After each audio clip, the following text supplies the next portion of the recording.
I wanted to show you some pretty self-explanatory evidence that points once again to the fact that CNN is not left-wing, but they're corporatist right-wingers.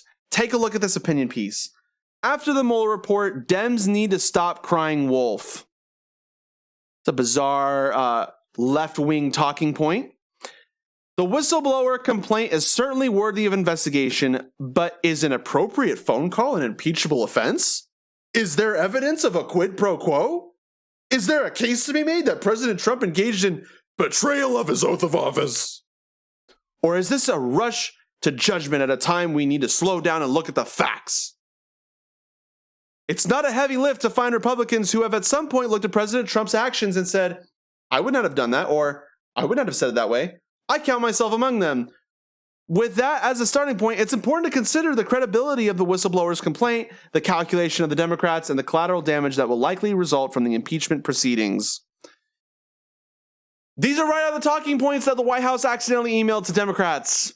You don't need quid pro quo. You don't even need the whistleblower. Put quid pro quo aside. Put the whistleblower aside. Let's just focus on the transcript that Trump released.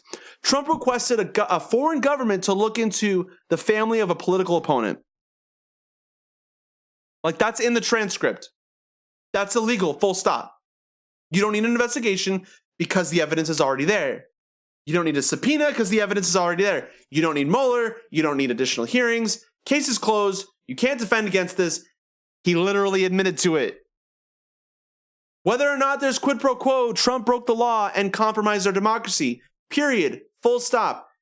Like, you'd think CNN would be all over this from the left, but this is proof that they're cool with publishing right-wing talking points as though these talking points are anything close to valid. It's literally designed to distract you, and CNN is now guilty of doing this. Gosh, Cuomo and Cooper both did the same thing. They let Republicans run the talking points over them, and they just took it and didn't fight back. Oh, quid pro quo. I guess we don't have quid pro quo. You know, let's fight against it. I think the transcript talks about quid pro quo. And they fought the freaking argument. You don't need quid pro quo. Oh my gosh. Even though it's a distraction. They let their audience be deceived by and distracted by irrelevant talking points. Imagine if I went on CNN and the conversation was about Medicare for all, and I just randomly stated this. Listen, immigrants deserve a chance to come to this country. What? Why are we talking about that? A good reporter would bring the conversation back to Medicare for all. A good reporter would bring the conversation back to the fact that Trump asked a foreign government to look into a political opponent. Like, Republicans agree with this too. No one's talking to Ted Cruz or what's the Jim Jordan or whatever. They're